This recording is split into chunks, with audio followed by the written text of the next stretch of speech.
this was in response to my thoughts on Surah Maryam from the Quran, and I'm still reading. I didn't read yesterday or the day before because I've been a bit unwell, but I do have some thoughts, and there's two in particular I want to talk about, and one of them is regarding Surah An-Nahl, which is the bee, and it's Surah 16, and I'm using my English translation, Majestic Quran, which I love. So it talks about milk and honey. Now, we know that honey is very medicinal. I used to work in a health shop, so I know lots about honey.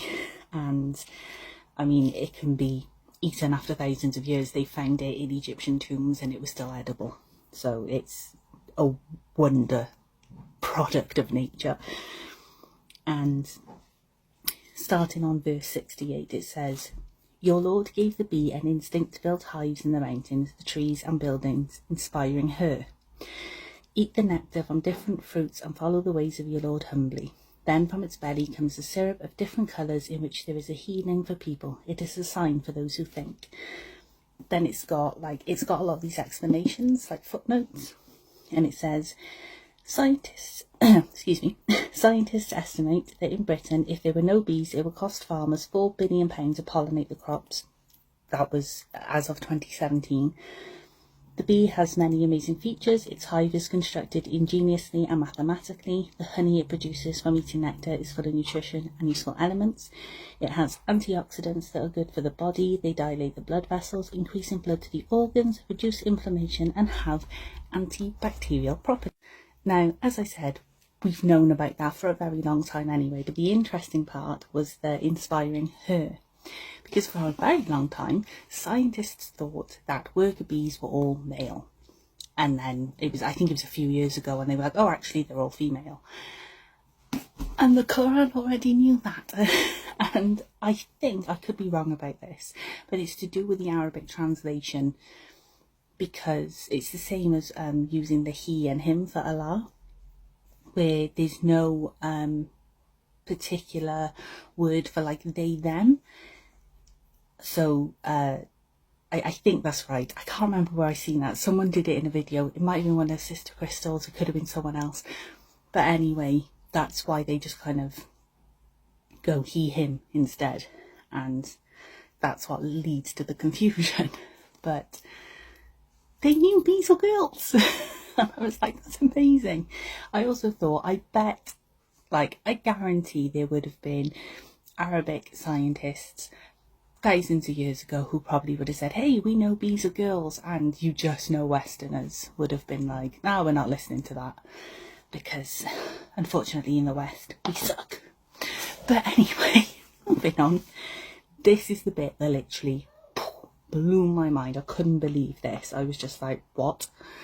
And it's a footnote that explains something, and I was like gobsmacked by it. I literally had to stop reading.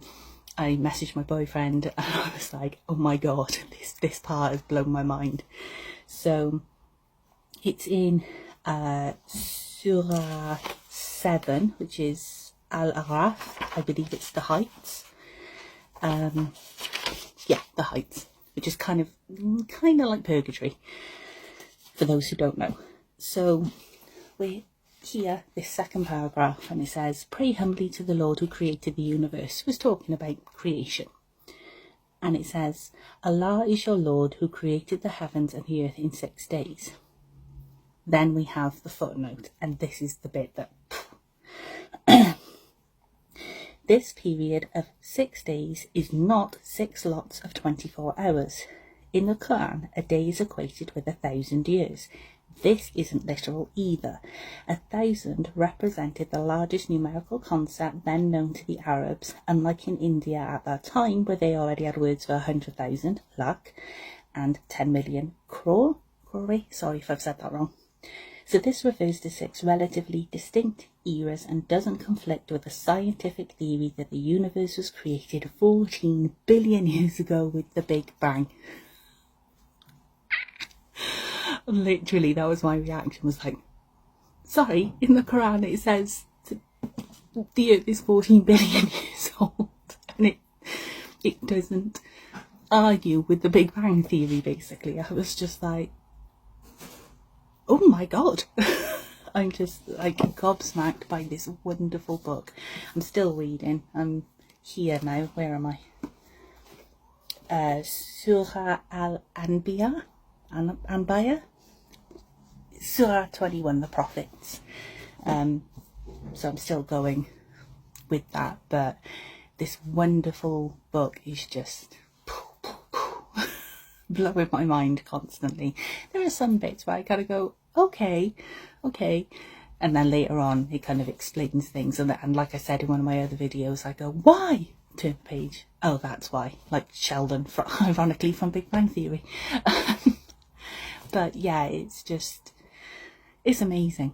I'm just absolutely loving it. And I recently bought myself like an abaya to wear for praying, and I've got some hijabs for praying as well. So that's really cool and exciting. And I haven't like officially converted because I've not said my shahada, but I do want to do that properly. I still need to go to a mosque. This one I've been looking at in my town that's like has a community centre in it, so I'd like to go to that as well. And yeah, I'm just consistently in awe.